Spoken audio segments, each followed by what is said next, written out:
દોસ્તો આગળ વધીએ પહેલાં સબસ્ક્રાઇબ બટન જરૂરથી દબાવો અને હા બેલ બટન પણ દબાવો જેથી દરેક વિડીયો જલ્દી મળી શકે.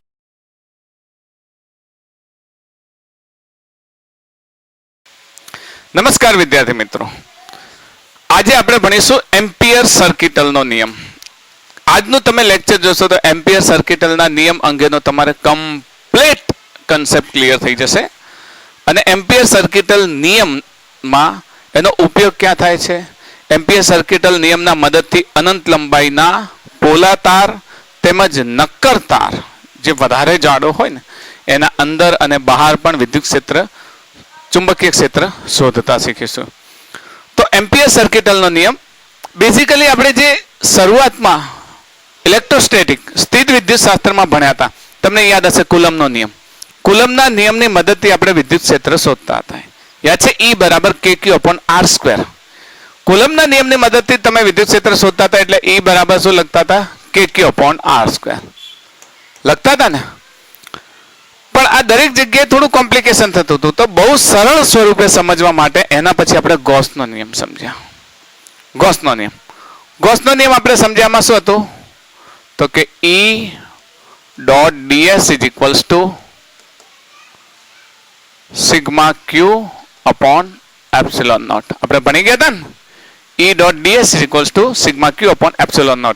મતલબ કે કોઈ બંધ પૃષ્ઠ સાથે ઘેરાયેલો વીજભાર હોય, એ વીજભાર ધારો કે આ q છે અને આનું ક્ષેત્રફળ ds હોય, તો phi બરાબર E.ds બરાબર સિગ્મા q/ε0 આપણે ભણી ગયા હતા. આની મદદથી અનંત લંબાઈના વિદ્યુત ભારિત તાર વડે, પછી અનંત લંબાઈના પૃષ્ઠ વડે આ બધી જ બાબતો આપણે સમજી ગયા હતા. તો જેમ કુલમના નિયમના સરળ સ્વરૂપે આપણે ગૌસનો નિયમ ભણ્યા હતા, એમ બાયો-સાવર્ટના જે નિયમ છે, બાયો-સાવર્ટનો નિયમ તો તમે જાણો છો ને, તો બાયો-સાવર્ટના નિયમનું સરળ સ્વરૂપ એટલે એમ્પિયર સર્કિટલનો નિયમ. બાયો-સાવર્ટનો નિયમ શાના માટે વપરાતો હતો, બી શોધવા માટે, ચુંબકીય ક્ષેત્ર શોધવા માટે. કોઈ પણ તારથી r અંતરે ચુંબકીય ક્ષેત્ર શોધવા માટે એની મદદથી આપણે લૂપ વડે શોધ્યું, થીટા લૂપ વડે. પછી એની મદદથી આપણે એનાથી r અંતરે કોઈ પણ બિંદુએ શોધ્યું, એની દિશા શોધી, એનું મૂલ્ય શોધ્યું. તો એ જ પ્રમાણે આ ચુંબકીય ક્ષેત્રનો શોધવા માટે એક સરળ સ્વરૂપે એમ્પિયર સર્કિટલનો નિયમ ભણીશું. તો જેમ આપણે કુલમના નિયમ પરથી ગૌસનો નિયમ સમજ્યા હતા, એ જ પ્રમાણે એમ્પિયર સર્કિટલના નિયમની મદદથી જે વિદ્યુત ચુંબકીય ક્ષેત્ર શોધીએ છીએ એનાથી સરળ સ્વરૂપ શોધવાનું એમ્પિયર સર્કિટલના નિયમથી. અને એમ્પિયર સર્કિટલના નિયમની મદદથી એ બધું જ શોધી શકાય છે જે બાયો-સાવર્ટના નિયમની મદદથી શોધી શકાતું હતું. તો શરૂઆત કરીએ એમ્પિયર સર્કિટલનો નિયમ. આને આપણે હવે રિવિઝન હતું એને કાઢી દઈએ. ઓકે, તો એમ્પિયર સર્કિટલનો નિયમ આપણે સમજીએ તો ધારો કે બે વિદ્યુત પ્રવાહ લઈ લઈએ, મતલબ બે વાયર લઈ લઈએ જે આમ જાય છે, આના આપણા સમતલને ઉપરથી જાય છે. અને એ બે વાયર છે એ આ પ્રમાણે વિચાર લઈએ કે એક વાયર છે એમાં વિદ્યુત પ્રવાહ શું થાય છે, અંદર જાય છે. ક્રોસનો અર્થ શું થયો, અંદર. એને નામ આપી દઈએ I1. અને બીજો એક વિદ્યુત પ્રવાહ લઈ લઈએ જે બહાર આવે છે, જેને નામ આપી દઈએ I2. I1 અને I2 આ બે વીજ પ્રવાહ છે. જેમ આપણા ગૌસના નિયમમાં બંધ પૃષ્ઠની અંદર વિદ્યુત ભાર હતા, એમ અહીંયા વિદ્યુત પ્રવાહ એના કરતાં વધારે પણ હોઈ શકે, 2, 4, 6, 10 અનંત વિદ્યુત ભાર હોઈ શકે, વિદ્યુત પ્રવાહ હોઈ શકે, અને એક વિદ્યુત પ્રવાહ પણ હોઈ શકે. આ વિદ્યુત પ્રવાહથી કંઈક r અંતરે અહીંયા આગળ એક P બિંદુ છે. આપણે અંતર નથી લેવું, અંતર એક P બિંદુ છે, બરાબર. તો આ P બિંદુએ આપણે ચુંબકીય ક્ષેત્ર શોધવું છે આ બંને વિદ્યુત ભાર વડે. આ P બિંદુએ ચુંબકીય ક્ષેત્ર શોધવાનું હોય તો આપણે શું કરીશું કે P બિંદુમાંથી પસાર થતું એક લૂપ કલ્પી લઈએ. આ લૂપને આપણે એમ્પિયર લૂપ કહીશું. ગૌસના નિયમમાં ગૌસિયન હતો ને, ગૌસિયન પૃષ્ઠ હતું, અહીંયા એમ્પિયર લૂપ લઈશું. અહીંયા જે લૂપ લેવામાં આવે છે, તો ધારો કે તમે જાણો તો છો કે અહીંયા ઉદ્ભવતું ચુંબકીય ક્ષેત્ર કઈ દિશામાં છે, પણ તમારે શું કરવાનું કે આનાથી સરખા અંતરે હોય એવું એક લૂપ બનાવી લઈએ. ચાલો બનાવી લઈએ. એક વર્તુળાકાર લૂપ બનાવીએ જે આનાથી સરખા અંતરે હોય.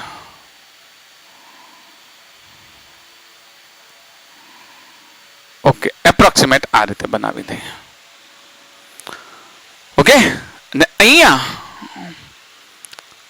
ચુંબકીય ક્ષેત્રની તમે આઈડિયલી કોઈ દિશા લઈ લો, તમારી આદર્શ દિશા લઈ લો, ગમે તે. તમારી ઈચ્છા છે કે મારે આ દિશાનું ચુંબકીય ક્ષેત્ર લેવું છે, તો એ દિશાનું ચુંબકીય ક્ષેત્ર, કારણ કે અહીંયા અનેક પ્રવાહ છે, તો આપણે કામ કરીએ એન્ટી ક્લોકવાઇઝ લઈ લઈએ. તો ચુંબકીય ક્ષેત્રની દિશા ધારો કે આમ છે, આ દિશામાં છે. તો આ જે પ્રવાહ છે, પ્રવાહ I1 કઈ દિશામાં છે તમે જાણો છો. પ્રવાહ I1 ની દિશા કઈ છે? અંદરની તરફ જતી. I2 ની દિશા બહારની તરફ જતી. તો અહીંયા કયા પ્રવાહને ધન લઈશું ને કયા પ્રવાહને ઋણ લઈશું? સમજો, કયા પ્રવાહને ધન લઈશું ને કયા પ્રવાહને ઋણ લઈશું. હવે પ્રવાહને ધન અને ઋણ લઈએ એ પહેલા આપણો જે લૂપ છે, લૂપ ઉપર નાનો સૂક્ષ્મ ખંડ dl વિચાર લો. ધારો કે અહીંયા ખંડ dl છે, ગમે ત્યાં લઈ શકો. અહીંયા પણ dl ખંડ લઈ શકીએ, નાનો ખંડ dl. બધી બાજુ લઈ શકીએ. અહીંયા પણ ખંડ dl લઈ લઈએ, અહીંયા પણ ખંડ dl લઈ લઈએ. dl dl dl dl. અહીંયા આગળ ચુંબકીય ક્ષેત્રની દિશા કઈ હશે? ઓફકોર્સ સ્પર્શકની દિશામાં હશે ને. કેમ સ્પર્શકની દિશામાં હશે? કારણ કે B ની દિશા પણ આ જ છે અને dl ની દિશા પણ આ જ છે. અહીંયા પણ જો B ની દિશા આ જ છે અને dl ની દિશા પણ આ છે. અહીંયા પણ જો B ની દિશા આ જ છે, dl ની દિશા પણ આ છે. અહીંયા પણ જો B ની દિશા આ જ છે, dl ની દિશા પણ આમ છે. ઓકે, તો હવે I1 I2 એમાંથી કોને ધન લેવું અને કોને ઋણ લેવું? પહેલી વાત તો આપણા જે દિશામાં ચુંબકીય ક્ષેત્ર છે એ દિશામાં તમારી આંગળી ફેરવો. આંગળી ફરે ને આ રીતે, તો તમારો અંગૂઠો બહારની તરફ જાય છે, બહારની તરફ. તો બહારની તરફ જે પ્રવાહ છે એને ધન લો અને એની વિરુદ્ધ દિશા મતલબ અંદરની તરફ છે એને શું લેશો? ઋણ લેશો. સમજો છો ને?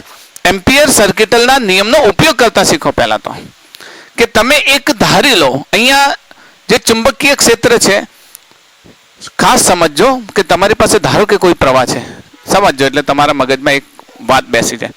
કોઈ પ્રવાહ છે, ચલો ને I છે એટલે અંદર જતો હોય એમ માની લઈએ, બરાબર? અંદર જતો, તો એના દ્વારા ઉદ્ભવતો ચુંબકીય ક્ષેત્ર તમે વિચારી લો કે આ પ્રમાણે છે. તો ચુંબકીય ક્ષેત્ર અનેક હોય ને. ચુંબકીય ક્ષેત્ર તો અનેક હોઈ શકે ને, ઘણા બધા હોઈ શકે. ચુંબકીય ક્ષેત્ર રેખા તો ઘણી બધી હોઈ શકે ને, દૂર હોય નજીક હોય. મતલબ એક તાર હોય, તમારી પાસે તાર છે, આ તાર છે, તો તાર દ્વારા ઉદ્ભવતું ચુંબકીય ક્ષેત્રની ક્ષેત્ર રેખાઓ તો કેટલી હોઈ શકે? ઘણી બધી હોઈ શકે, બરાબર? તો આ ચુંબકીય ક્ષેત્રના જે પૃષ્ઠ છે એનું જે રેખા સંકલન છે એમાં તમે ધારો કે પહેલું એક ચોક્કસ અંતરે તમે ખંડ લીધો, એમાં ખંડ દીઠ ધારો કે 5 ટેસ્લા ચુંબકીય ક્ષેત્ર મળ્યું. કેટલું મળ્યું? 5 ટેસ્લા. ને એવા તમે ટોટલ 100 ખંડ પાડ્યા, તો ટોટલ ચુંબકીય ક્ષેત્ર તમને કેટલું મળે છે? 500 ટેસ્લા મળે છે ને. તો એક ખંડ દીઠ 5 ટેસ્લા હતું. તમે આગળ ગયા, ઓફકોર્સ અંતર પ્રમાણે બાયો સાવર્ટના નિયમ પ્રમાણે શું થાય છે? ઘટાડો થાય છે. ઘટાડો થાય તો એ જે આપણે એમ્પિરિયન લૂપ મળે છે, એ એમ્પિરિયન લૂપના 100 ના બદલે તમે 500 ખંડ પાડી દીધા. મોટું હોય તો એટલા જ માપના કેટલા ખંડ પાડી દીધા તમે? 500. તો પ્રત્યેક ખંડનું ચુંબકીય ક્ષેત્ર કેટલું થશે? 1 ટેસ્લા. પણ રેખા સંકલન તો કેટલું થશે? ટોટલ 500 ટેસ્લા થશે. સમજો, ઘટાડો થયો. અહીંયા આનો 5 ટેસ્લા હતો ને અહીંયા 1 ટેસ્લા થયો. ઘટાડો થયો. બાયો સાવર્ટના નિયમ મુજબ એ જગ્યાએ ઘટાડો થાય છે, પણ એનું રેખા સંકલન એનું એ જ રહ્યું. હજુ આગળ ગયા, વધુ મોટું વર્તુળ લીધું અને ધારો કે તમે 1000 ભાગ પાડી દીધા. એટલા ને એટલા, જો માપ એટલું ને એટલું, 1000 ખંડ પાડી દીધા. તો એ 1000 ખંડના દરેક પ્રત્યેક ખંડ દીઠ કેટલું ચુંબકીય ક્ષેત્ર થશે? 0.5 ટેસ્લા. ઘટાડો થાય છે 5 ટેસ્લા, 1 ટેસ્લા, 0.5 ટેસ્લા. ઘટાડો થયો, પણ એ ઘટાડો થવાની સાથે સાથે એનું રેખા સંકલન કોન્સ્ટન્ટ રહ્યું છે. તો અહીંયા પણ એ જ પ્રમાણે તમે રેખા સંકલન લેશો ને, રેખા સંકલન, તો અહીંયા ચુંબકીય ક્ષેત્રના રેખા સંકલનનો નિયમ આ યાદ રાખજો. આ બાયો સાવર્ટના નિયમનું વૈકલ્પિક સ્વરૂપ છે. આ નિયમ એમ્પિયર સર્કિટલનો નિયમ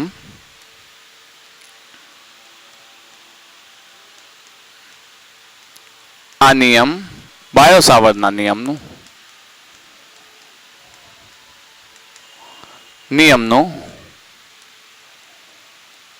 સરળ સ્વરૂપ છે, એમ લખશો તો ચાલશે, કારણ કે બાયો સાવર્ટના નિયમ પરથી જ ઉતરી આવ્યો છે. ઓકે, તો એમ્પિયર સર્કિટલના નિયમ માટે એક અહીંયા તમને ખ્યાલ આવી ગયો. વર્તુળાકાર લૂપમાં જે ચુંબકીય ક્ષેત્રનું રેખા સંકલન કોન્સ્ટન્ટ રહે છે, ફક્ત ઘટાડો થાય છે, આર સાથે ઘટાડો થાય છે. રેખા સંકલન થાય એનો વિસ્તાર કેવો થાય છે? મોટો. એટલે પ્રત્યેક એટલા માપ દીઠ એ ચુંબકીય ક્ષેત્રમાં ઘટાડો થાય છે, પણ એનું રેખા સંકલન કેવું રહે છે? કોન્સ્ટન્ટ રહે છે. ઓકે, તો આ વાતને તમે યાદ રાખશો. અહીંયા લખી દઈએ. અહીં બંને પ્રવાહથી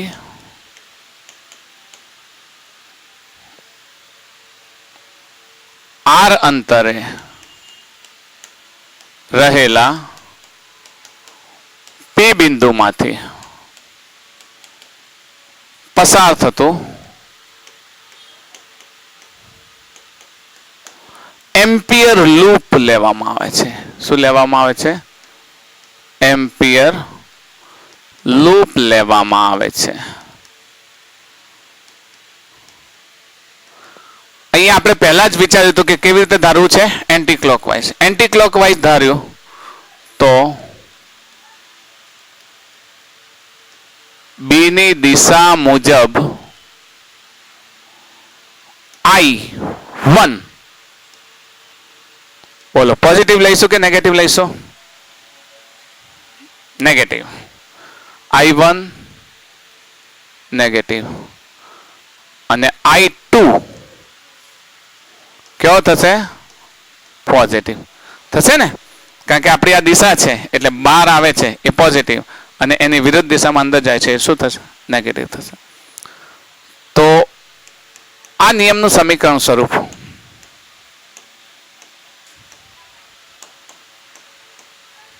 યાદ રાખશો. એમ્પિયર સર્કિટલના નિયમનું સમીકરણ સ્વરૂપ બંધ પૃષ્ઠ, આ કેવું છે?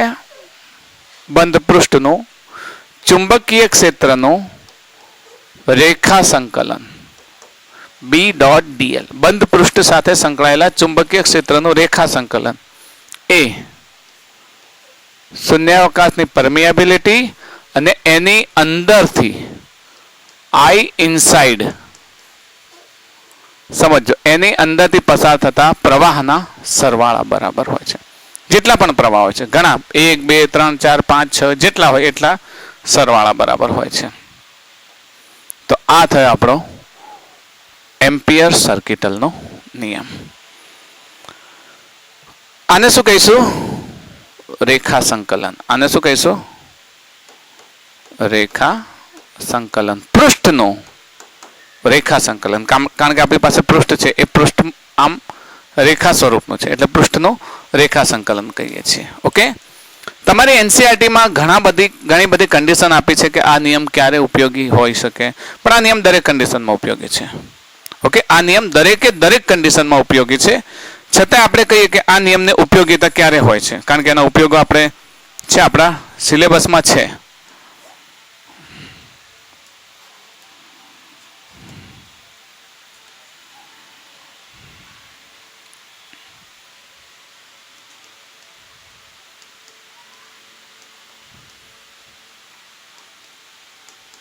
ક્યારે સરળ સ્વરૂપે ઉપયોગી છે.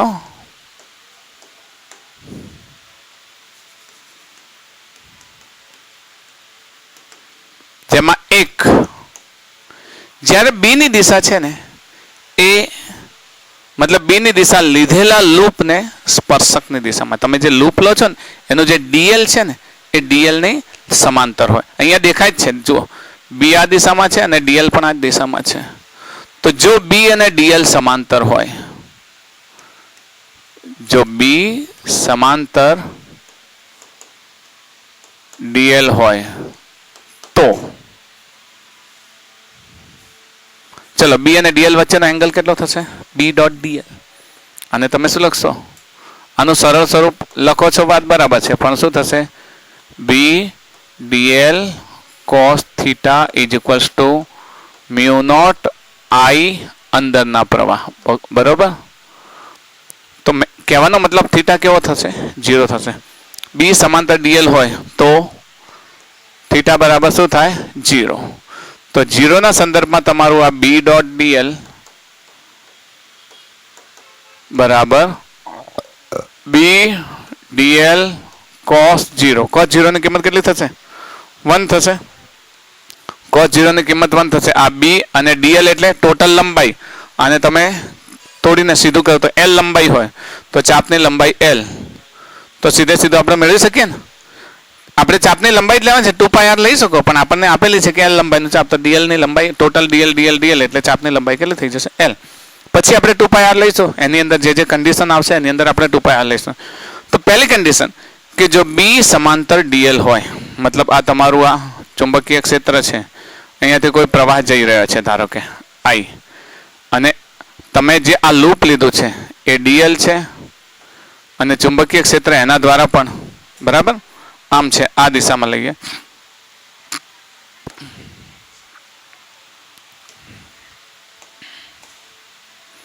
તમારા લૂપની દિશા પણ એ જ છે. લૂપની દિશા પણ એ જ છે અને ડીએલ બી ની દિશા પણ એ જ છે. તો એક જ દિશા હોય તો થીટા કેટલો મળે? 0 મળે. તો આવા સંદર્ભમાં આ વધારે ઉપયોગી છે. બીજો,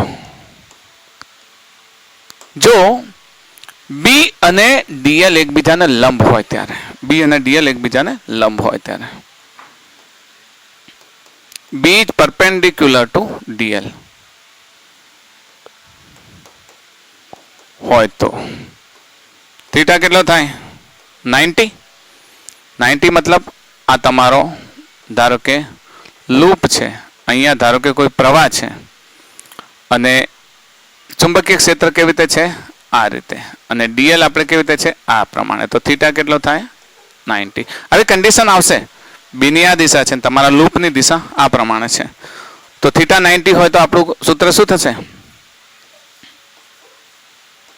બી dot dl is equals to B dl cos 90. તો સીધે સીધો શું થશે? 0 થશે. બરાબર. ગણતરીની સરળતા થશે તમારે કે આ જો એકબીજાને પરપેન્ડિક્યુલર હોય તો યાદ રહેશે. આ નિયમ ક્યારે ઉપયોગી છે? તો જ્યારે બંને એકબીજાને સમાંતર હોય, બી અને ડીએલ, તો થીટા કેટલો થાય? 0. તો સીધે સીધો બીએલ આવશે. અને જો બી અને ડીએલ એકબીજાને લંબ હોય તો થીટા કેટલો થશે? 90. તો એ સંદર્ભમાં પણ તમારી આ જે ચુંબકીય ક્ષેત્રની કિંમત કેટલી થશે? 0 થશે. ત્રીજી વાત, જો બી નું મૂલ્ય 0 હોય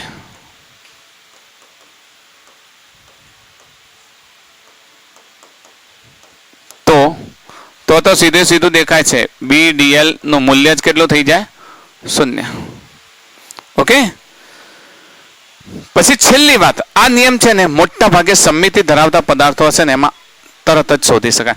જેમ તમે જોયું તો ગોસના નિયમમાં પણ અનંત લંબાઈનો તાર સમમિતિ ધરાવતો, નળાકાર, કોઈ પૃષ્ઠ, તો એ પ્રમાણે અહીંયા પણ એના ઉપયોગો સમજીશું ત્યારે તમે જોશો કે સમમિતિ ધરાવતા જે પદાર્થો છે ને એ પદાર્થો માટે બહુ સરસ અને સરળ રીતે આનો ઉપયોગ કરી શકાય.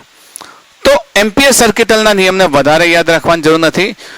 જો કોઈ પણ બંધ પૃષ્ઠ એમ્પિરિયન લૂપ ની અંદરથી પસાર થતા પ્રવાહો નો જે સરવાળો અને શૂન્યાવકાશની પરમિએબિલિટી એ તેના ચુંબકીય ક્ષેત્રના રેખા સંકલનના બરાબર હોય છે. તો આ સરળ છે એમ્પિયર સર્કિટલનો નિયમ. એમ્પિયર સર્કિટલના નિયમને આ રીતે યાદ રાખશો તો તમને બહુ સરળ રીતે થઈ શકશે. છતાં પણ કહું છું, એમ્પિયર સર્કિટલના નિયમને તમારે એનસીઆરટી બેઝ પર જોવો હોય તો હું આઈ કાર્ડની અંદર અહીંયા આગળ મૂકું છું, તો એ તમારે જોશો. આઈ કાર્ડની અંદરથી ક્લિક કરો એટલે તમે એમ્પિયર સર્કિટલનો નિયમ જોઈ શકશો. ઓકે. તો એમ્પિયર સર્કિટલના નિયમને હવે એક બીજી રીતે પણ સમજીએ, એક અગત્યની બાબત સ્વરૂપે સમજી લઈએ. યાદ રાખજો, અગત્યની વાત યાદ રાખજો. જેમ ગૌસના નિયમમાં સમજ્યા હતા ને એમ અહીંયા પણ યાદ રાખજો કે આપણે કોઈ એક પૃષ્ઠ સંકલન લીધું, રેખા સંકલન લીધું, એમાંથી પસાર થતા પ્રવાહ, ધારો કે મેં હમણાં પહેલા લીધા હતા ને, આ ડોટ I1 I2, કોઈ બાર હજુ કોઈ પ્રવાહ છે I3, અહીંયા બી કોઈ પ્રવાહ છે I4, બરાબર, આ ડોટ સ્વરૂપે છે, અહીંયા કોઈ પ્રવાહ છે I5, મતલબ બહારની તરફ પણ છે ને અંદર પણ છે. તો આપણો જે એમ્પિયર સર્કિટલનો જે નિયમ છે એ નિયમ આ પ્રમાણે આપણે લખતા હતા, B dot dl is equals to mu naught into I inside લખતા હતા ને આપણે, બરાબર, મતલબ એની અંદરના પ્રવાહો, અને સરવાળો સિગ્મા I પણ લખે છે ઘણા લોકો, પણ હું I ઇનસાઇડ એટલે બધા પ્રવાહોનો આપણે સરવાળો લખીશું. ઓકે, તો B ડોટ dl છે. યાદ રાખજો, ખાસ યાદ રાખજો, અહીં ચુંબકીય ક્ષેત્ર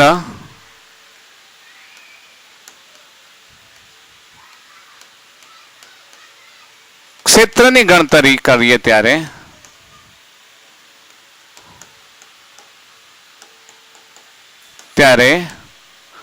અંદર અને બહાર બધા જ પ્રવાહો, આ તંત્રમાં જેટલા પ્રવાહો છે ને બધા જ પ્રવાહો, ત્યારે તંત્રના બધા જ પ્રવાહો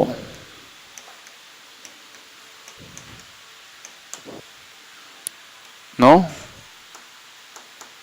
ઉપયોગ કરવામાં આવે છે.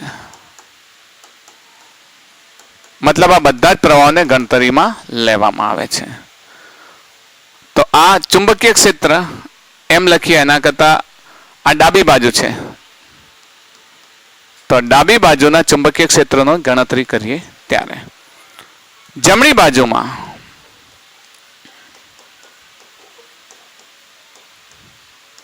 બાજુના mu naught into I inside વાળું જે પદ છે,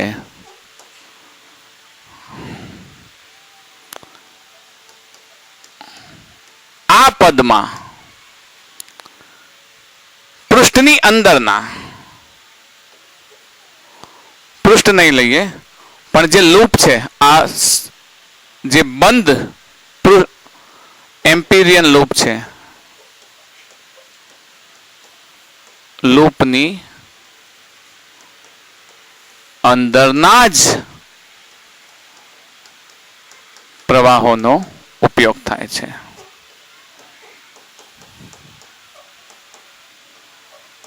યાદ રહેશે? ડાબી બાજુના પદમાં જે બી ગણીએ છીએ ને એ બી માં તંત્રના બધા જ વિદ્યુત ભારોની ગણતરી કરવામાં આવે છે. પણ જમણી બાજુમાં જે મ્યુ નોટ I વાળું પદ છે એ I ઇનસાઇડ, આ જે પ્રવાહ છે I ઇનસાઇડ તમારે લેવું છે, I ઇનસાઇડ. તો કયા પદોનો, કયા વિદ્યુત ભારનો સરવાળો લઈશું? Only I1 plus I2. બધાનો ઉપયોગ થશે નહીં, યાદ રાખશો ને. પરંતુ જ્યારે ચુંબકીય ક્ષેત્ર લેવામાં આવે તો ચુંબકીય ક્ષેત્રમાં બધાનો ઉપયોગ થાય છે. કોનો? અંદર અને બહાર બધા જ વિદ્યુત ભારોનો, બધા જ વિદ્યુત પ્રવાહનો ઉપયોગ થાય છે. આ યાદ રહેશે તમને? જેમ ગૌસના નિયમમાં પણ એવું જ હતું. ગૌસનો નિયમ શું હતો તમને યાદ હશે? E dot ds is equals to sigma q upon epsilon naught. એમાં E આ પ્રમાણે તમારું પૃષ્ઠ હતું, યાદ છે? બંધ પૃષ્ઠ Q1, Q2, Q3, બહારના Q4, Q5. તો તંત્રમાં બધા જ વિદ્યુત ભારો E માટે ઉપયોગી હતા, પરંતુ સિગ્મા Q એવા જ વિદ્યુત ભારો હતા જે પૃષ્ઠની અંદર હોય. આપણે ગૌસના નિયમની અંદર સમજ્યા હતા. બસ આ જ વાત આની અંદર યાદ રાખજો કમ્પેરેટિવલી, કે તમારું જે એમ્પિરિયન લૂપ છે એની અંદરના વીજભારો I ઇનસાઇડમાં થાય તો I ઇનસાઇડ એટલા બધાનો સરવાળો થશે. પરંતુ જો B ની ગણતરી થાય તો બહાર અને અંદર બધા જ વિદ્યુત ભારોની ગણતરી લેવામાં આવે છે. આ ભૂલ્યા વગર યાદ રાખજો. નાના MCQ માં પણ પૂછે છે આ વાત, કારણ કે કન્સેપ્ચ્યુઅલ પ્રશ્નો નીકળે ને એની અંદર પૂછે છે કે એમ્પિયર સર્કિટલના નિયમમાં જે વિદ્યુત ચુંબકીય ક્ષેત્ર શોધવામાં આવે છે તંત્રના ખાલી જગ્યા બધા વિદ્યુત ભારોનું, ફક્ત લૂપની બહારનું, ફક્ત લૂપની અંદરનું, કે કહી શકાય ને ગમે તે લઈ શકાય. તો તમને ખબર હોવી જોઈએ કે જે ચુંબકીય ક્ષેત્ર શોધવામાં આવે બધા વિદ્યુત ભારો વડે ઉદ્ભવતું શોધવામાં આવે છે. અને અંદરની આઈ ઇનસાઇડ વાળા એટલે ફક્ત અંદરના, લૂપની અંદરના. યાદ રહેશે? ઓકે. તો આના હવે ઉપયોગો લઈએ ને. તો ઉપયોગોમાં આપણે જે ભણી ગયા છે એ જ લઈએ. પહેલું લઈ લઈએ એમ્પિયર સર્કિટલના નિયમના ઉપયોગો. ઘણા બધા છે, આપણે આ સિરીઝ લાંબી ચાલશે, પણ પહેલું લઈએ નિયમના ઉપયોગો.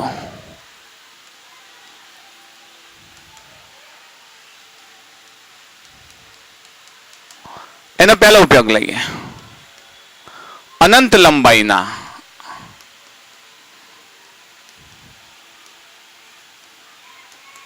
વિદ્યુત ભારિત તાર વડે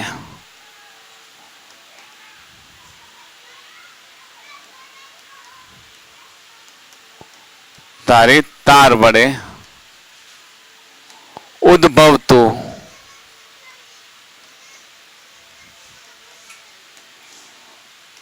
બી. ઓકે, તો આપણે એક તાર લઈ લઈએ.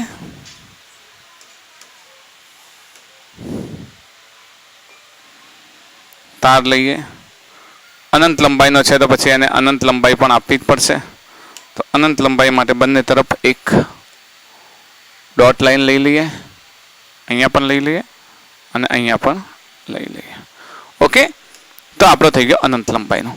અનંત લંબાઈનો વાયર છે, એમાંથી આઈ પ્રવાહ પસાર થાય છે. તમે આને તો ભણી ગયા છો, આપણે ખબર છે અનંત લંબાઈના વાયર વડે બીનું સૂત્ર આપણે લીધું હતું, યાદ છે? μ0/4π I/A sin 90 + sin 90. યાદ આવ્યો? ઓકે, 90 91 થઈ ગયું તો 2 કટ થઈ ગયું હતું, એટલે μ0/2π I/A મેળવ્યું હતું ને આપણે, બરાબર? આ આખું આપણે મેળવી ચૂક્યા છે. આનું આ જ આવશે અહીંયા પણ. પેલું આપણે બાયો સાવર્તના નિયમની મદદથી મેળવ્યું હતું, યાદ હશે તમને લોકોને. અહીંયા આપણે આના મદદથી લઈએ, એમ્પિયર સર્કિટલના નિયમની મદદથી. તો એ જ નિયમ છે આપણો કે ધારો કે કોઈ એક બિંદુ છે પી. આ પી બિંદુ અહીંયાથી એ અંતરે છે. તો આ પી બિંદુએ તમને પૂછે હો કે અનંત લંબાઈના વિદ્યુત ભાર પ્રવાહ ધારિત તાર વડે ઉદ્ભવતા ચુંબકીય ક્ષેત્રનું એમ્પિયર સર્કિટલના નિયમની મદદથી સૂત્ર મેળવો. તો તમારે આનો ઉપયોગ કરવાનો. બાયો સાવર્તના નિયમની મદદથી મેળવો તો મેં આગળ શીખવાડ્યું છે, યાદ છે ને? તમને ખબર હોવી જોઈએ કે પરિમિત લંબાઈના તાર માટેનું સૂત્ર આપણે જાણીએ છીએ. એમાં એક આ તરફ અનંત લંબાઈ હતો 90, આ તરફ અનંત લંબાઈ તો 90, ને પરિમિત લંબાઈના તારનું કેવી રીતે મળે એ પણ હું આગળ સમજાવી ચૂક્યો છું. એટલે લગભગ મોટા ભાગની આ બધી બાબતો મેં સમજાવી દીધી છે. તો અહીંયા આગળ તમે શું કરશો, એ જ આપણો નિયમ એમ્પિયર સર્કિટલનો નિયમ છે. તો આપણે એમ્પિરિયન લૂપ ધારીશું. તો આ તાર વડે ઉદ્ભવતું એમ્પિરિયન લૂપ ધારીએ તો એ એમ્પિરિયન લૂપ ધારો કે આ પ્રમાણે છે, આ પ્રમાણે લઈ લઈએ.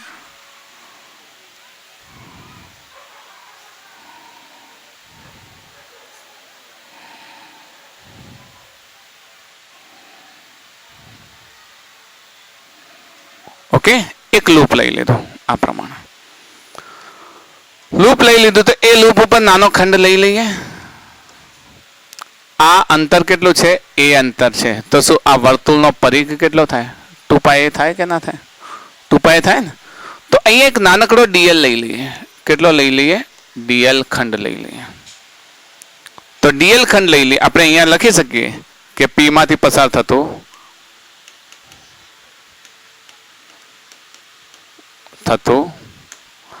એમ્પિરિયન લૂપ લેતા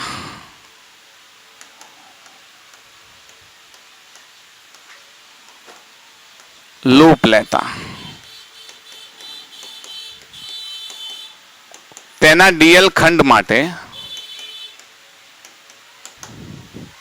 એમ્પિયર સર્કિટલનો નિયમ યાદ છે ને? કેટલો થાય? બંધ પૃષ્ઠ માટે B dot dl is equals to mu not I. હવે અહીંયા તો આઈ અંદર એક જ જાય છે એટલે ઇનસાઇડ લખવાનું જરૂર નહીં. આઈ જ છે ને, એક જ છે ને આઈ. બરાબર. બી તો આના દરેક બિંદુ સરખું છે, કોન્સ્ટન્ટ છે. બી આના દરેક બિંદુ કોન્સ્ટન્ટ જ રહેશે ને, કારણ કે સરખા અંતરે છે. એટલે તમે આને ઉપરથી જુઓ, આના ઉપરથી જુઓ તો ઉપરથી જોશો એટલે કેવું દેખાશે? તો ટોપ વ્યૂ આનો લઈ લઈએ.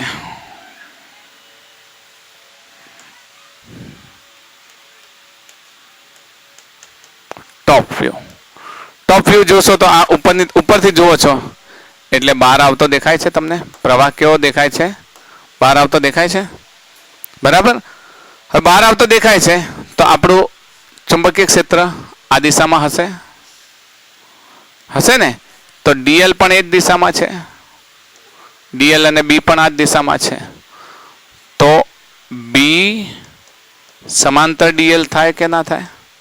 બી સમાંતર ડીએલ થાય. બી સમાંતર ડીએલ થાય તો થીટા કેટલો થાય? 0 થાય. 0 થાય. બી તો દરેક બિંદુ, જો આ સરખું છે એટલે દરેક બિંદુ કેવું હશે? સરખું જ હશે અંતરના પ્રમાણે. તો અહીંયા આગળ બી ડીએલ કોસ શું લખી શકીએ? 0 is equals to mu not I. Cos 0 ની કિંમત 1. બી બહાર આવી જાય તો ફક્ત શું રહેશે? Dl. Dl is equals to mu not I. ને ડીએલ એટલે આખા વર્તુળનો પરિઘ થયો કે નહીં? ડીએલ એટલે આખા વર્તુળનો પરિઘ. વર્તુળની ત્રિજ્યા કેટલી છે અહીંયા? ઓફકોર્સ એ છે. વર્તુળની ત્રિજ્યા કેટલી છે? એ છે. તો પરિઘ કેટલો થાય? 2πa. તો થશે આપણી પાસે B into 2πa is equals to mu not I. B જોઈએ છે તો B is equals to mu not upon 2π I upon A. આવી ગયું? આવી ગયું ને? અનંત લંબાઈના વિદ્યુત પ્રવાહ ધારિત તાર વડે કોની મદદથી? એમ્પિયર સર્કિટલના નિયમની મદદથી. તો એમ્પિયર સર્કિટલના નિયમની મદદથી પણ એનો એ જ આવે છે. સૂત્ર તમારે યાદ રાખવાનું છે, mu not upon 2π I upon A. તો તમે જાણો જ છો, ઘણા બધા દાખલા કર્યા છે આના માટે, કર્યા છે ને? ઘણા બધા એમસીક્યુઝ કર્યા છે. તો આ સૂત્ર તમને યાદ રહી જશે. હવે આની દિશાની વાત કરો તો દિશા કઈ છે આના વડે? Anti clockwise. કઈ દિશા છે? દિશા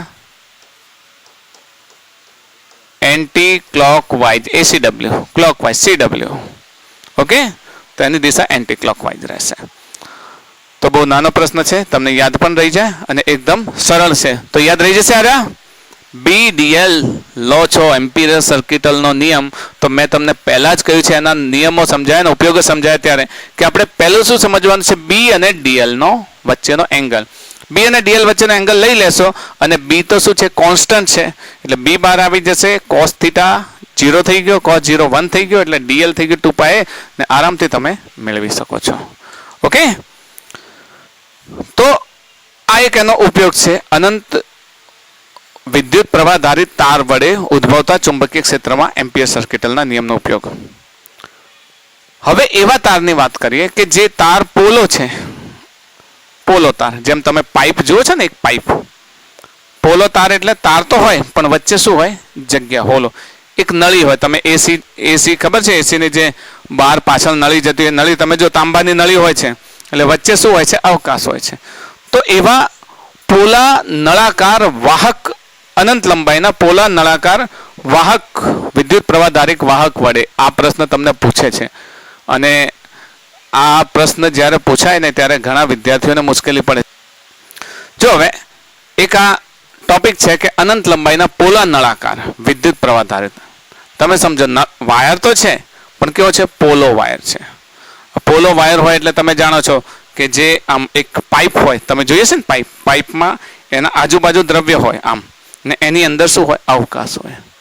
બરાબર. તો એવો પોલો નળાકાર, અને પોલો નળાકાર વાહક હોય તો એ થોડો જાડો હોય, તો એવો એક જાડો વાયર લેવામાં આવે. જેમ તમે જો છો એસીની અંદર જે પાઇપ હોય છે, ખબર છે? એમાં જે પતળી પાઇપ હોય ને એ ટાઈપનો એક વાયર વિચારી લો. તો એવા વાહક વડે ઉદ્ભવતું ચુંબકીય ક્ષેત્ર.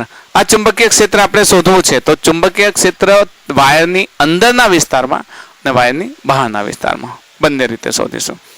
તો આપણે અનંત લંબાઈનો એક વાયર વિચારીએ તો કઈ રીતનો લઈ શકીએ? તો આપણે આ રીતે લઈ શકીએ કે પોલો નળાકાર વાયર છે, તો આ પોલો નળાકાર વાયર છે, એમાં આ પ્રમાણે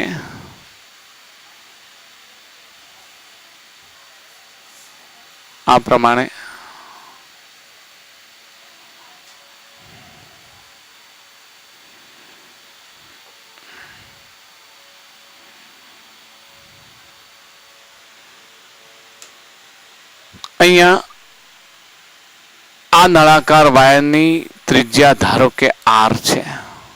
કેટલી છે? આર. વાયરની ત્રિજ્યા આર છે. ઓકે, પોલો છે નળાકાર વાયર. એટલે જો પોલો નળાકાર હોય તો તમે સમજો છો કે એક પોલો નળાકાર વાહક તાર છે, તો પ્રવાહ જે છે એ એની આજુબાજુ જ જવાના છે, વચ્ચેથી નહીં જાય. કારણ કે વચ્ચે શું? દ્રવ્ય નથી.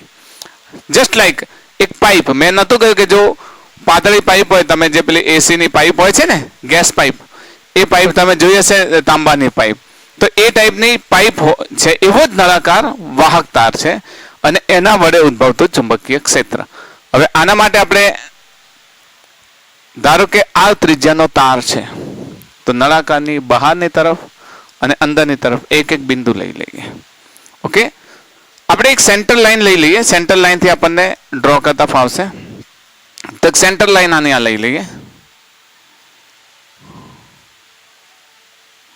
ઓકે, તો સેન્ટર લાઈન થી અહીંયા એક પી બિંદુ લઈએ અંદરની તરફ, અને બહારની તરફ એક ક્યુ બિંદુ લઈએ. આમાંથી વહેતો પ્રવાહ તો માત્ર બહારની તરફ અહીંયા જ વહેતો હશે ને. જેટલા પણ પ્રવાહ વહેતા હશે એટલા અહીંયા જ વહેતા હશે. જો અંદરની તરફ લઈએ તો અંદર એક ગૌસિયન પૃષ્ઠ લઈ લઈએ. આપણે કહ્યું હતું ને, એમ્પિયર સર્કિટલના નિયમમાં હંમેશા શું લેતા હતા? ગૌસિયન પૃષ્ઠ લેતા હતા. ગૌસિયન પૃષ્ઠ લેતા હતા. તો પી બિંદુ અંદરના બિંદુ માટે પહેલો પોઈન્ટ લઈએ. અંદરના બિંદુ માટે ધારો કે એનું અંતર આર છે. આર છે તો R is less than R માટે અંદરનું બિંદુ હોય એટલે આર નું મૂલ્ય એની ત્રિજ્યા કરતા કેવું હોય? નાનું હોય. આખી જ રચનાને તમે ટોપ વ્યૂ તરીકે જુઓ. ટોપ વ્યૂમાં તો ટોપ વ્યૂમાં તમને દેખાશે શું? તો ટોપ વ્યૂમાં એક તો તમને આ વર્તુળ દેખાશે.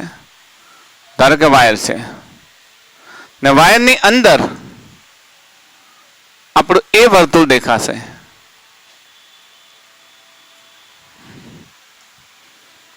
સેન્ટરથી આ પી બિંદુ દેખાશે. તમે સમજો છો ને? ઉપર જુઓ, આ વાયર છે. વાયર તો વાયરની આજુબાજુ શું જાય છે? પ્રવાહ જાય છે. તમે જ્યારે ઉપરથી જોશો તો ઉપરથી બધા પ્રવાહ દેખાશે. ઉપરથી જોવો છો તો આવતા પ્રવાહ દેખાશે. એટલે એ બધા આવતા પ્રવાહને આપણે ડોટ ડોટ ડોટ ગણી લઈએ. સમજો છો ને? પ્રવાહ બધા ક્યાં હશે? અંદરની તરફ જ હશે. અરે અહીંયા બહારની તરફ જ હશે. કારણ કે દ્રવ્ય બહાર છે, વચ્ચે કશું દ્રવ્ય છે નહીં. તો જે પ્રવાહ છે બધા જ ક્યાં છે? બહારની તરફ છે, બહારની સપાટી પર. અંદર એમ્પિયર લૂપ, આ અંદરની તરફ એમ્પિયર લૂપ લીધું.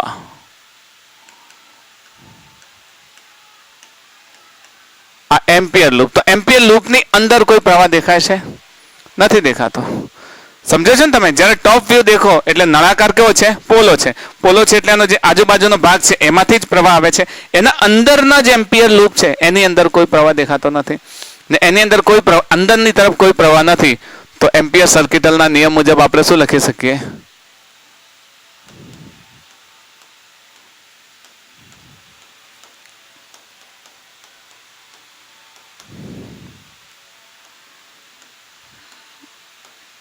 નિયમ મુજબ કયા બિંદુ માટે? અંદરના બિંદુ માટે. બોલો સૂત્ર બોલો. ઇન્ટિગ્રેશન ખબર છે ને? Line integration B dot dl is equals to mu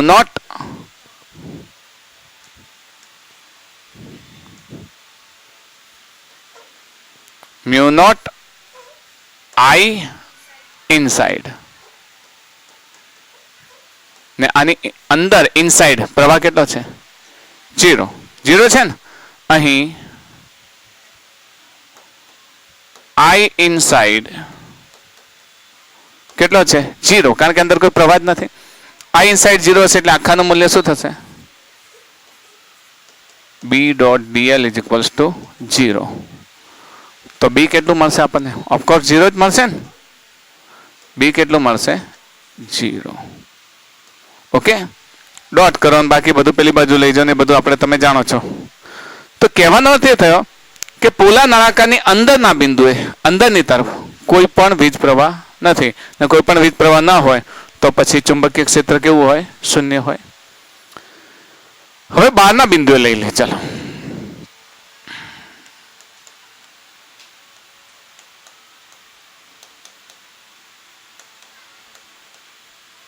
બહારના બિંદુએ બહાર આપણે ક્યુ લીધું છે ને એનું પણ અંતર r વિચારી લો કે r જ છે એમ વિચારી લો. આ સંદર્ભમાં પણ r જ લઈ લો. તો આપણું બહાર બિંદુ હોય એના માટે r is greater than r લઈએ. બહારના બિંદુ માટે શું થશે? ત્રિજ્યા કરતાં મોટું મૂલ્ય હશે. ત્રિજ્યા કરતાં મોટું મૂલ્ય હોય તો ફરી એમ્પિયર લૂપ લઈ લો. આપણે બનાવી દે એમ્પિયર લૂપ.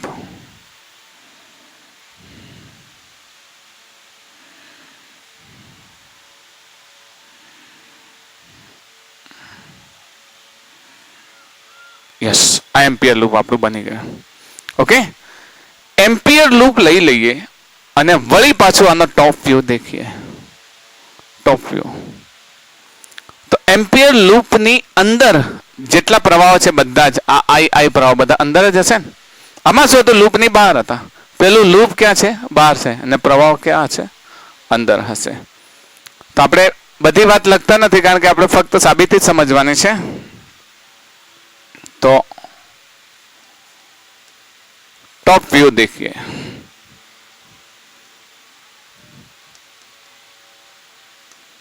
टॉप व्यू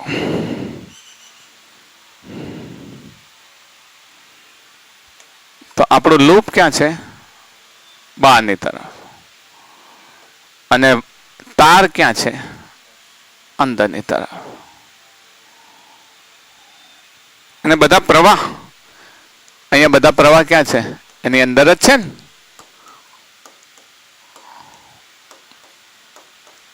આ બધા પ્રવાહ અંદરની તરફ છે. અને આ લૂપ કઈ છે? Ampere loop.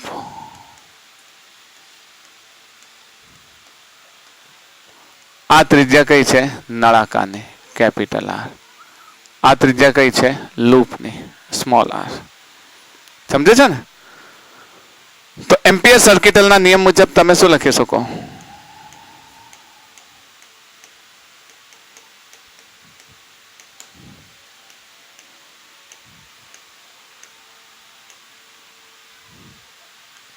integration of b dot dl is equals to mu naught I inside.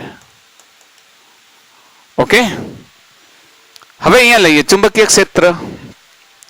અહીંયા તમે એક ખંડ લીધો, બરાબર. અહીંયા બહારની તરફ આવે છે તો ચુંબકીય ક્ષેત્રની દિશા પણ આ છે બી અને ડીએલ ની દિશા પણ આ જ છે. ઓકે, તો થીટા કેટલો થશે? 0. 0 થશે. તો અહીંયા લખી શકો તમે બી ડીએલ કોસ 0. અહીંયા આગળ મ્યુ નોટ આઈ ઇનસાઇડ એટલે એ અનંત પ્રવાહ છે. જ્યાં જાય છે એ જ પ્રવાહ છે ને. ચારે તરફથી જે પ્રવાહ જાય છે એ પ્રવાહ બધો જેનો સરવાળો કેટલો છે? આઈ છે. બી કોસ 0 ની કિંમત 1, બી બાર આવે તો શું થશે? Dl is equals to mu not I. હવે ઇનસાઇડ લખતા નથી કારણ કે ઇનસાઇડનો જેટલો પ્રવાહ છે બધો એક જ છે. તો ડીએલ એટલે એનો પરિઘ લખી શકાય. પરિઘ લખી શકાય. પરિઘ કેટલો થાય? 2πr. 2πr is equals to mu naught I. તો B is equal to શું થશે? mu naught upon 2π I upon r. આ કોના જેવું છે? યસ, અનંત લંબાઈનો તાર જેવું છે ને. આ વાયર પણ અનંત લંબાઈનો જ છે. જ્યારે બહારનું બિંદુ લો તો બધા જ વિદ્યુત ભાર એની અંદર આવી જાય. પછી પોલો હોય કે નક્કર હોય, જવાબ તો અનંત લંબાઈના વાયર જેટલું જ આવશે. સમજે છે ને? તો આ જ વાતને આપણે ગ્રાફની દ્રષ્ટિએ લઈએ કે ગ્રાફમાં કઈ રીતે સમજાવી શકાય, તો ઇનસાઇડ આઉટસાઇડનો ગ્રાફ આપણે બનાવીએ. તો ચલો સમજી લઈએ ગ્રાફને.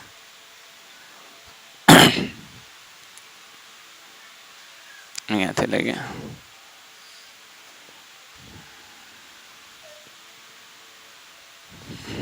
વાયર લઈ લઈએ.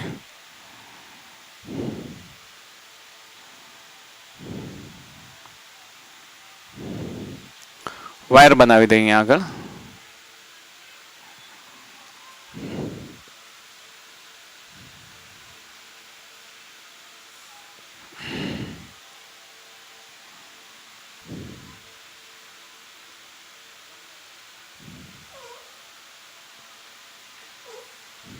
અનંત લંબાઈ છે,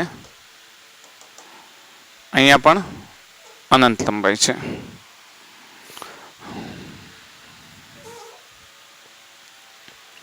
ઓકે, પોલો વાહક પોલો તાર છે તો અંદરની તરફ કેટલું હતું?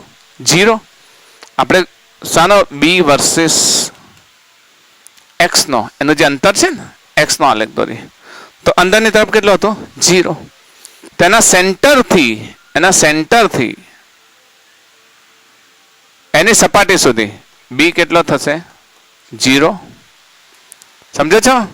પછી સપાટીની બહાર આવશો એટલે કેવું થશે? મેક્સિમમ. એની સપાટી આગળ કેવો થશે? મેક્સિમમ. બી મેક્સિમમ. અને પછી બી માં શું થશે?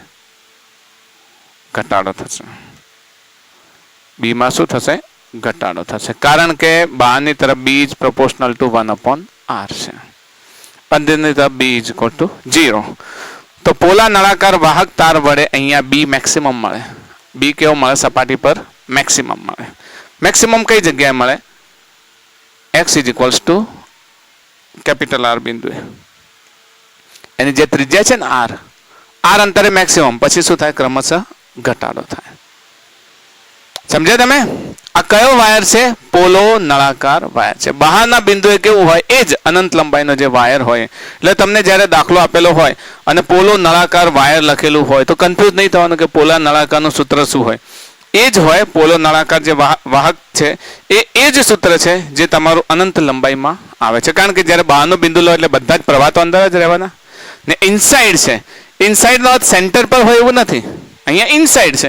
ઇનસાઇડ છે, આની અંદર ગમે ત્યાં હોઈ શકે, પણ બધા પ્રવાહ ક્યાં છે? અંદર છે, બહાર નથી.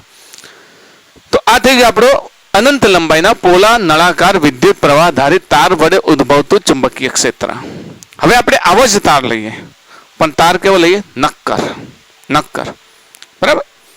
આ બે આ ઓપ્શન તમારા એમ્પિયર સર્કિટલના નિયમનો જે છે તમારા એનસીઆરટીમાં પણ એનો ઉપયોગ થાય છે. એનસીઆરટીમાં કઈ રીતે છે એ તમને હું સેપરેટલી સમજાવી દઈશ. તો નળાકાર વાહક તાર કેવો? સોલિડ એટલે નક્કર વડે ઉદ્ભવતું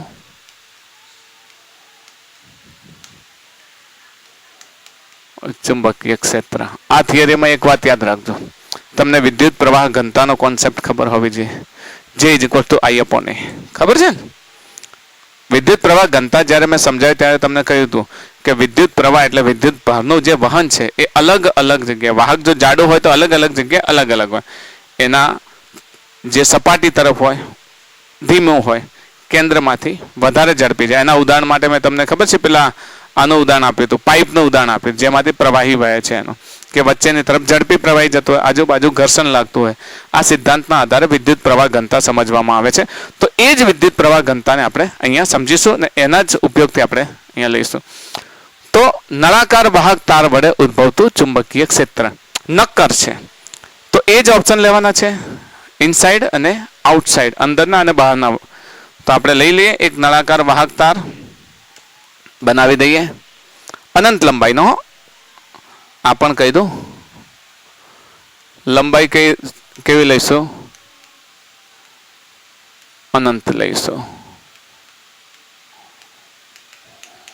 ઓકે, તો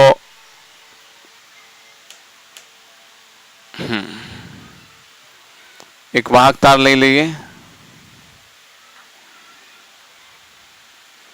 નક્કર છે. પેલો આપણો કેવો હતો? પોલો હતો. નક્કર છે.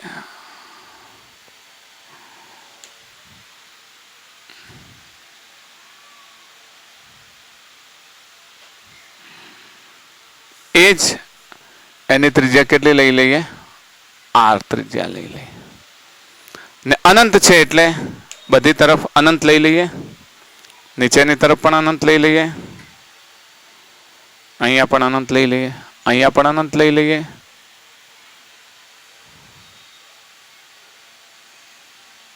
અને અહીંયા પણ અનંત લઈ લઈએ. તો આવો એક વાહક તાર છે. પેલામાં શું હતું? તો જે આપણો પ્રવાહ છે એ પ્રવાહ માત્ર સાઈડોમાંથી વહેતો હતો. અહીંયા એવું નહીં. અહીંયા પ્રવાહ દરેક જગ્યાએથી વહેશે. મતલબ કે પ્રવાહ એના સેન્ટરમાંથી એનું સેન્ટર લાઈન બનાવી દઈએ તો એની સેન્ટર લાઈન છે. તો દરેકે દરેક વિસ્તારમાંથી વહેશે પ્રવાહ. અહીંયાથી પણ વહેશે. અહીંયાથી પણ વહેશે. અહીંયાથી પણ વહેશે. અહીંયા સેન્ટરમાંથી પણ વહેશે. દરેક જગ્યાએથી અહીંયાથી પણ વહેશે પ્રવાહ.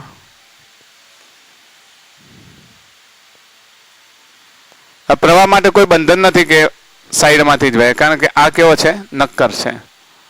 નક્કર છે એટલે દરેકે દરેક જગ્યાએથી પ્રવાહ વહેશે. આમ સમજો છો ને? અહીંયા આ બધા જ પ્રવાહ માટે દિશા ઉપરની તરફ લઈ લઈએ. ઓકે, આ પ્રવાહને ટોટલ પ્રવાહ કેટલો છે? I છે. I ના બધા વિભાગ છે. ટોટલ બધાનો સરવાળો કેટલો થશે? I થશે. આમાં એ જ વિચારીએ આપણે, inside point and outside point. તો ઇનસાઇડ પોઈન્ટ આપણે લઈ લઈએ, કોઈ એક અલગ વિશિષ્ટ કલર લઈ લઈએ જેથી આપણને અલગ વિઝિબલ થાય.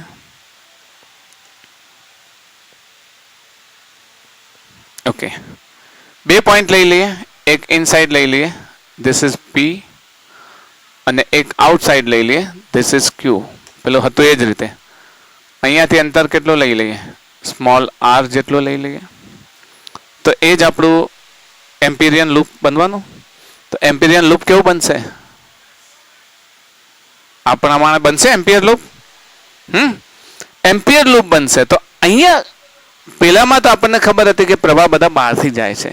અહીંયા કેવું છે? અમુક પ્રવાહ એ એના અંદરથી જતો હશે, અમુક પ્રવાહ બહારથી જતો હશે. અમુક પ્રવાહ એના અંદરથી જતો હશે અને અમુક પ્રવાહ બહારથી જતો હશે. તો આપણી પાસે વિદ્યુત પ્રવાહ ઘનતાનો કોન્સેપ્ટ છે. શું છે?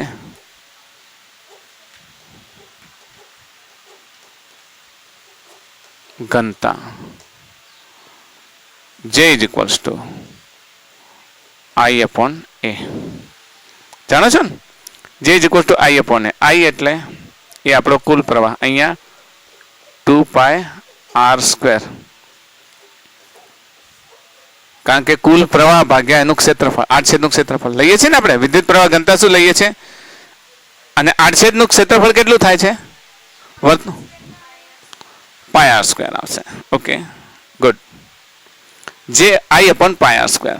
તો J is equal to I upon pi r², કારણ કે આડછેદ કેવો છે? ગોળાકાર છે. ને ગોળાકાર આડછેદ છે એટલે અહીંયા આગળ આનું ક્ષેત્રફળ આપણે ટોટલ લઈશું. પણ અહીંયા આનું ક્ષેત્રફળ આપણી પાસે છે, એને આપણે શું કહીશું? dA કહીએ તો ચાલે? નાનું ક્ષેત્રફળ છે એટલે. તો આ નાના ક્ષેત્રફળને આપણે શું લખીએ? pi સ્મોલ r² લખી શકીએ. સ્મોલ r² લખી શકીએ. તો લખીએ હવે અંદરના બિંદુએ. વાહકના અંદરના બિંદુએ. અંદરનું બિંદુ એટલે r લેસ ધેન r લઈશું ને? આ તમારા NCERT માં પણ છે પ્રશ્ન, એટલે ધ્યાનથી જોજો, કારણ કે NCERT ની અંદર તમારે લખવાનું આવશે. તો r લેસ ધેન r. ચલો, આનો ટોપ વ્યૂ જોયો હોય તો તમને ખ્યાલ આવે. ટોપ વ્યૂ જોશો તો અમુક પ્રવાહ, જો ટોપ વ્યૂ આપણે લઈ લઈએ તો તમને ખ્યાલ આવશે.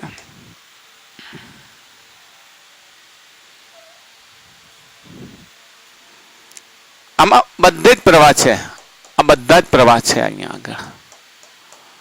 ઓકે, બધી જગ્યાએ પ્રવાહ છે. ઉપરની તરફ આવે છે એટલે આપણે ડોટ કરી દીધા. બધે પ્રવાહ છે અને પ્રવાહની અંદર ઇનસાઇડ આપણું પી પોઈન્ટ છે.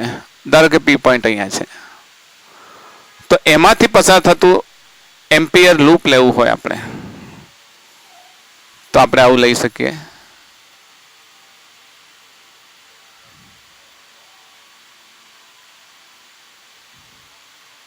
એમ્પિયર લૂપ લઈ લીધું.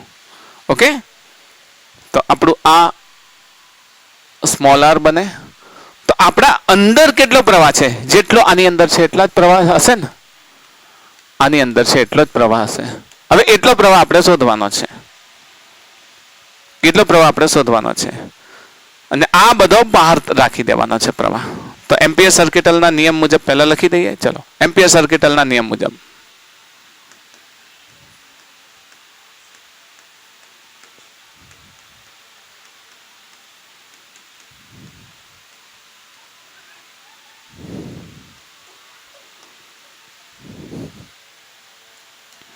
અહીંયા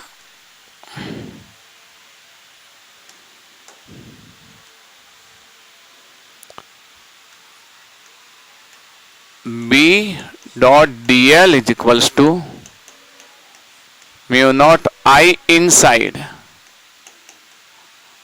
I inside. હવે I inside આપણે લખવાનો છે. તો I inside માટે મેં તમને પહેલા જ કહ્યું હતું કે J into dA લખી શકાય, વિદ્યુત ભાર ઘનતા. બીજી વાત, અહીંયા એમ્પિયર લૂપ આપણે આ લીધું અને એનો એક dl લીધો, તો એની દિશા આ હોય અને બી ની પણ દિશા આ જ છે, એટલે થીટા કેટલો થશે? dl પણ આ જ લીધો અને બી ની પણ દિશા આ જ લીધી, તો થીટા કેટલો થાય છે? 0. તો અહીંયા આગળ b dl cos 0 is equals to mu naught.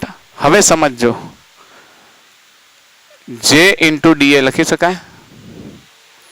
વિદ્યુત પ્રવાહ ઘનતા એટલે એકમ ક્ષેત્રફળ દીઠ પસાર થતો પ્રવાહ. એકમ ક્ષેત્રફળ દીઠ પસાર થતો પ્રવાહ. તો આપણે આ પ્રવાહ જોઈએ છે, તો આ એકમ ક્ષેત્રફળ દીઠ પસાર થતા પ્રવાહને કોની સાથે ગુણી લઈએ? da સાથે ગુણી લઈએ. મગજમાં બેસે છે આખી વાત. વિદ્યુત પ્રવાહ ઘનતા મેં તમને પહેલા જ કીધું, વિદ્યુત પ્રવાહ ઘનતાને સમજો. વિદ્યુત પ્રવાહ ઘનતા એટલે એકમ ક્ષેત્રફળ દીઠ વહેતો પ્રવાહ. હવે એકમ ક્ષેત્રફળ દીઠ વહેતો પ્રવાહ છે, આપણી પાસે ક્ષેત્રફળ કેટલું છે? અહીંયા da જેટલું. આ ક્ષેત્રફળ કેટલું છે? da જેટલું. તો શું j ને da સાથે ગુણી લઈએ તો આપણને I મળે. I is equals to j da લખી શકાય કે નહીં? કારણ કે આટલો પ્રવાહ એટલે I બરાબર j upon da. j બરાબર I upon da. તો I is equal to j into da. ચલો, અહીંયા cos 0 ની કિંમત 0, b બહાર આવી જશે ને અહીંયા શું થશે? dl mu naught, j ની કિંમત કેટલી છે? તો I total upon pi r square ને અહીંયા pi small r square થશે. થશે ને? આ કેટલું થશે? pi small r square અને આ એ કેટલો થશે? pi capital R square. કંઈ કેન્સલ થાય છે? યસ, pi કેન્સલ થાય છે. બીજું કશું કેન્સલ થતું નથી. પણ dl કેટલું થાય? dl એ જ આપણું, જો એની ત્રિજ્યા r હોય તો આનો પરિઘ કેટલો થશે? 2 r. 2 r થશે ને? તો આપણે લખી શકીએ b into 2 r is equals to mu naught I r square upon capital R square. હજુ એક r અહીંયાથી કાઢી દઈએ. 2 ને ત્યાં લઈ જઈએ તો શું થશે? b is equals to mu naught upon 2 I r square upon ir upon r square.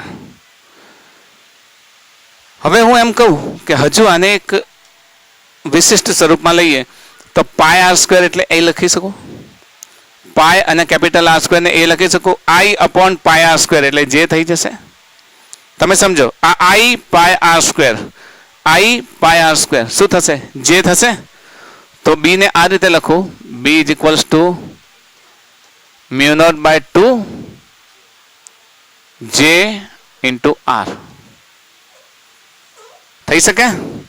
અહીંયા જો મ્યુ નોટ અચળ, જે પણ અચળ છે વિદ્યુત પ્રવાહ ઘનતા અચળ હોય, ટુ અચળ, તો B is proportional to R. એનો મતલબ કે કેન્દ્રથી જેમ જેમ દૂર જઈએ એમ એમ ચુંબકીય ક્ષેત્ર શું થશે? વધશે. કેમ વધશે? કારણ કે પ્રવાહ વધશે ને, ઇનસાઇડ. ઇનસાઇડ. તમે સેન્ટરમાં છો તો ઓછો પ્રવાહ છે. અહીંયા તમે જો, અહીંયા ટોટલ છે, અહીંયા આટલું તમારું સર્કલ છે તો ઓછા પ્રવાહ છે. જેમ જેમ સર્કલ વધશે, મતલબ આર ડિસ્ટન્સ વધશે, એમ એમ ચુંબકીય ક્ષેત્ર શું થશે? વધશે. તો B is directly proportional to R થશે અહીંયા આગળ. ને B is directly proportional to R એનો અર્થ એવો થયો કે જેમ જેમ તમે આગળ જાઓ છો એમ એમ એના પ્રવાહ વધે છે. પ્રવાહ વધે તો પ્રવાહ એમ્પિયર સર્કિટલના નિયમ મુજબ પ્રવાહમાં વધારો થાય તો બીમાં પણ વધારો થાય. ઓકે, તો ઇનસાઇડ માટે આ કોન્સેપ્ટ યાદ રાખજો, વિદ્યુત પ્રવાહ ઘનતાનો કોન્સેપ્ટ ભૂલશો નહીં. આ કોન્સેપ્ટને યાદ રાખશો, જે is equal to I upon A, I upon pi r square, અને આ સૂક્ષ્મને તમે શું લખશો? dA pi r square. પછી જ્યારે I ઇનસાઇડ લખો એટલે J into dA, કારણ જે શું છે? એકમ ક્ષેત્રફળ દીઠ વહેતો પ્રવાહ, ને આપણે લીધું એનું ક્ષેત્રફળ કેટલું છે? dA. તો A pi r સ્ક્વેર, ને પછી તમે સાદુરૂપ આપો એટલે બી ડાયરેક્ટલી પ્રોપોર્શનલ ટુ આર તમને મળી જાય. ઓકે, તો અંદરના વિસ્તાર માટે તમને ખ્યાલ આવી ગયો.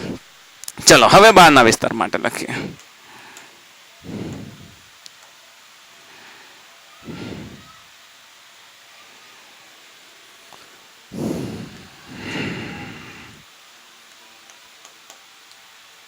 વાહકની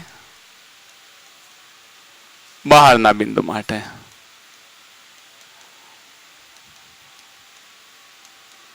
મતલબ અહીંયા આર ગ્રેટર ધેન શું થશે? આર. તમારા એનસીઆરટીમાં આ થિયરી છે, બરાબર, પણ આ સરળતાથી યાદ રાખશો. તમે એમાં સાબિત કરશો તો કંઈ વાંધો નહીં આવે. આ તમારે નીટ અને જેઈઈ ની અંદર આ થિયરીનો જે કન્સેપ્ટ છે, કન્સેપ્ટ યાદ રાખવાનો છે અને આના ઉપયોગો યાદ રાખવાના છે. આ એમ્પિયર સર્કિટલના નિયમનો ઉપયોગ છે. એમ્પિયર સર્કિટલનો નિયમ આપણે હમણાં ચાલ્યો, એની અંદર પહેલા તો અનંત લંબાઈના વાહક તારની વાત કરી, પછી પોલા જાડા નળાકાર અનંત લંબાઈના વાહક તારની વાત કરી, પછી નક્કર નળાકાર આકારનો અનંત લંબાઈનો વાહક તારની વાત કરીએ છીએ. તો એના બહારના બિંદુ, ચલો બહાર આપણે બિંદુ કયું લીધું? ક્યુ લીધું. હવે આને થોડું અલગ લઈ લઈએ, દૂર કરી દઈએ, બરાબર.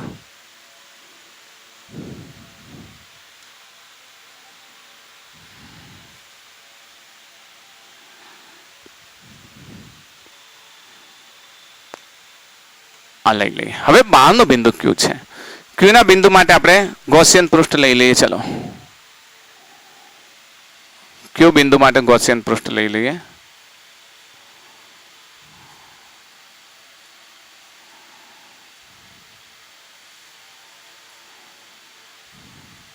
ઓકે, ક્યુ બિંદુ માટે ગૌસિયન પૃષ્ઠ લઈ લીધું. હવે ગૌસિયન પૃષ્ઠ લઈશું. આ અંતર આપણે શું લઈ લઈએ? આ બિંદુનું અંતર પણ આપણે આર લઈ લઈએ. તો અહીંયા લખીએ કે ટોપ વ્યૂ લઈ લે. આનો ટોપ વ્યૂ. ટોપ વ્યૂ લઈશું તો શું થશે? એ જે બહારની સપાટી છે, એ બહારની સપાટીનું બિંદુ આ પ્રમાણે લઈએ કે આ આપણો નળાકાર ગૌસિયન પૃષ્ઠ છે અને આ આપણો નળાકાર વાહક છે અંદરની તરફ. જેટલા પ્રવાહ છે બધા અહીંયા અંદર છે, હશે ને? જેટલા પ્રવાહ છે એટલા બધા આ વાયરની અંદર છે. અને આપણું બિંદુ ક્યાં છે? બહાર છે. કયો બિંદુ ક્યાં છે? બહાર છે. સેન્ટરથી એનું અંતર આર છે. આ એમ્પિયર લૂપ છે આપણું.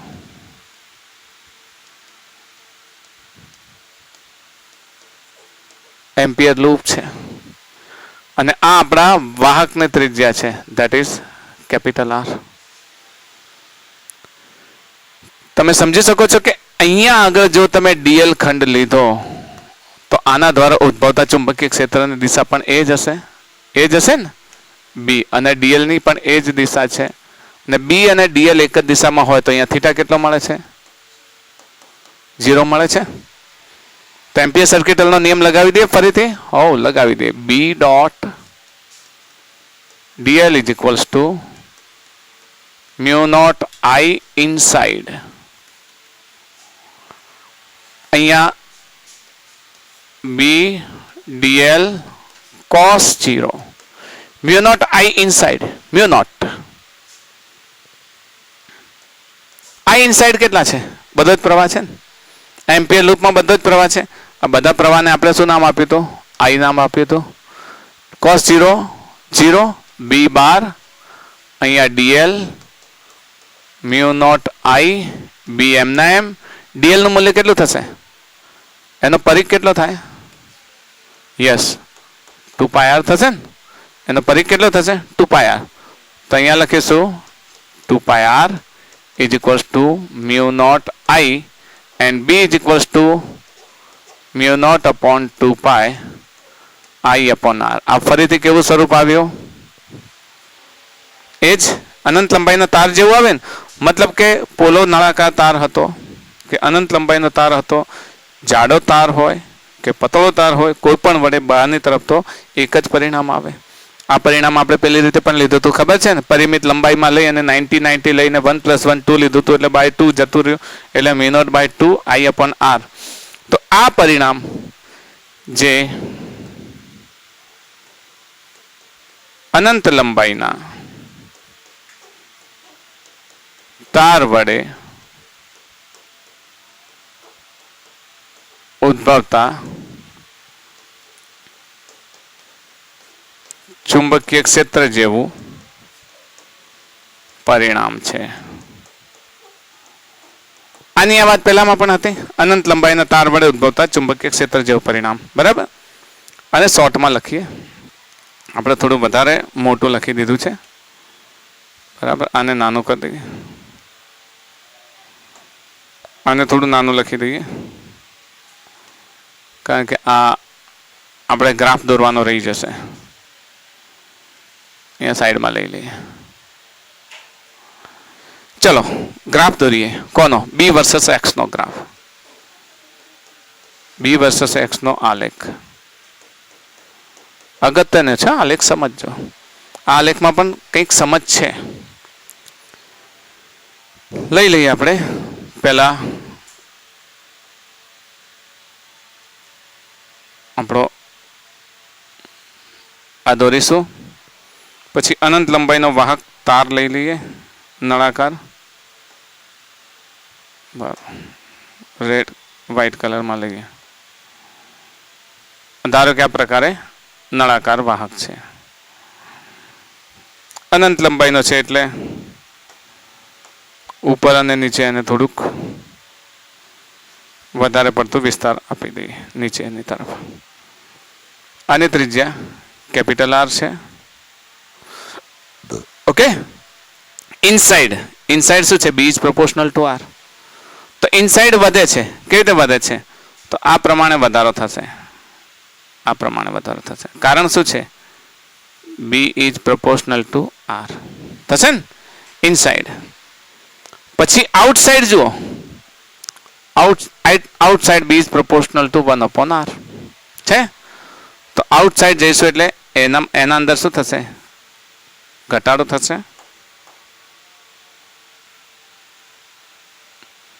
બી is proportional to 1 upon R. પેલામાં શું હતો? 0 હતો, વધતો હતો, પછી ઘટતો હતો. અહીંયા વધે છે. સેન્ટરમાં 0 છે. જેમ જેમ R વધશે મેક્સિમમ ક્યાં થશે? સપાટી પર, અને પછી ઘટાડો થાય છે. ઓકે. તો કહેવાનો અર્થ એ થયો કે તમે નક્કર નળાકાર લો કે નક્કર નળાકાર વાહક લો અનંત લંબાઈનો, કે પોલો નળાકાર વાહક લો, ફાઇનલ પરિણામ બહારના માટે બધાનું એક જેવું આવે, અંદર માટે બદલાય છે. પેલામાં 0 હતું પોલા નળાકારમાં, કારણ કે અંદર કોઈ પ્રવાહ હતો જ નહીં. અહીંયા B is proportional to R, કારણ કે અહીંયા વિદ્યુત પ્રવાહ ઘનતાનો કન્સેપ્ટ લીધો છે. ઇન શોર્ટ, એમ્પિયર સર્કિટલના નિયમના હજુ ઘણા બધા ઉપયોગો બાકી છે.